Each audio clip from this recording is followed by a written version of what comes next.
Everyone, I am Akanksha Chauhan and welcome to our YouTube channel. दोस्तों, UPSC exam को न केवल इंडिया के सबसे कठिन एग्जाम में एक माना जाता है, बल्कि ये वर्ल्ड के सबसे कठिन एग्जाम में भी शामिल है। Union public service commission group A और ग्रुप बी के पद जैसे कि भारतीय प्रशासनिक सेवा, भारतीय वन सेवा, भारतीय राजस्व सेवा, भारतीय इंजीनियरिंग सेवा और अन्य कई प्रकार की सेवाओं में भर्ती के लिए परीक्षा का आयोजन कराता है। दोस्तों, हालांकि इसमें चुने जाने वाले जो कैंडिडेट्स होते हैं उनकी संख्या काफ़ी कम होती है, लेकिन फिर भी इस परीक्षा में बड़ी संख्या में कैंडिडेट हर साल शामिल होते हैं और इसका एग्जाम देते हैं, जिससे इस परीक्षा को पास करने के बाद उन्हें भारत के सबसे प्रतिष्ठित पद पर काम करने का मौका भी मिलता है। बहुत से लोग इस परीक्षा के लिए अपनी तैयारी की शुरुआत करते हैं एनसीईआरटी पढ़कर, क्योंकि एनसीईआरटी पढ़ने का सुझाव हमें हर कोई ही देता है। तो मैं इससे जुड़े ही कुछ फायदे आज आपको बताऊंगी कि आखिर एनसीईआरटी पढ़ने का क्या फायदा है, क्योंकि नुकसान बेसिकली इसका कुछ भी नहीं है।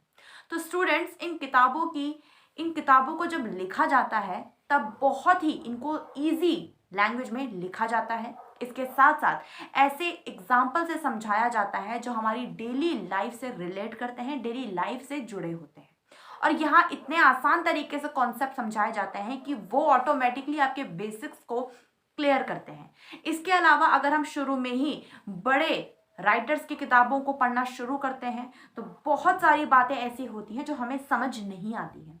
उनको समझने के लिए हमें करीब बार बार उस टॉपिक को पढ़ना पड़ता है, जिससे हमारा टाइम बर्बाद होता है। और यही नहीं, अगर आपको पढ़ने के बाद भी वो टॉपिक डायरेक्ट स्टैंडर्ड बुक से समझ नहीं आता है तो कहीं ना कहीं यूपीएससी की प्रिपरेशन के स्टार्टिंग में ही आपका जो मोराल है वो डाउन होने लगता है।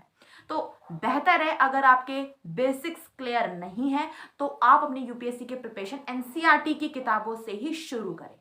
आगे बात करते हैं एनसीईआरटी में गिवन चैप्टर्स की। तो स्टूडेंट्स, एनसीईआरटी के फैक्ट और फिगर पर आंख बंद करके विश्वास किया जा सकता है। इसमें सारे फैक्ट्स और फिगर ट्रस्ट करने लायक भी हैं। इसके फैक्ट को किसी और किताब से मिलाने की आपको कोई भी जरूरत नहीं है और ये ऑटोमेटिकली आपका टाइम बचाएगा। और सबसे इंपॉर्टेंट बात अगर मैं आपको बताऊं तो यूपीएससी को भी अगर किसी चीज में डाउट होता है या किसी चीज की एग्जैक्ट इन्फॉर्मेशन उन्हें चाहिए होती है तो यूपीएससी भी एनसीईआरटी को प्रेफर करती है। इसके अलावा एनसीईआरटी में कहानी के मीडियम से आपको समझाया जाता है, जिससे याद करने की जरूरत नहीं पड़ती, क्योंकि कहानी ईजिली अपने आप याद हो जाती है।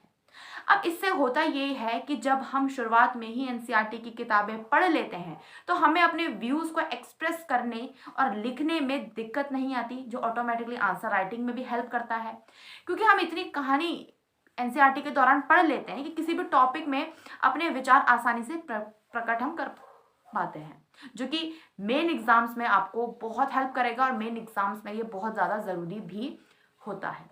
लेकिन बात करते हैं उन लोगों की जो एनसीईआरटी को पढ़े ना पढ़े इस डाउट में है, क्योंकि कुछ हद तक उन्हें एनसीईआरटी अपने स्कूल टाइम से लेकर पढ़ रखी है। वैसे तो सबने एनसीईआरटी पढ़ी होती है, बट फिर भी कुछ बच्चे या कुछ स्टूडेंट्स ऐसे होते हैं जिनके बेसिक्स पहले से काफ़ी स्ट्रॉन्ग होते हैं, क्लियर होते हैं, तो उनको एनसीईआरटी पढ़ने की कुछ खास ज़रूरत नहीं है। वो डायरेक्ट स्टैंडर्ड बुक से भी पढ़ सकते हैं, अगर उन्हें डायरेक्ट स्टैंडर्ड बुक से पढ़ के चीज़ें समझ आ रही हैं, उनके कॉन्सेप्ट क्लियर हो रहे हों।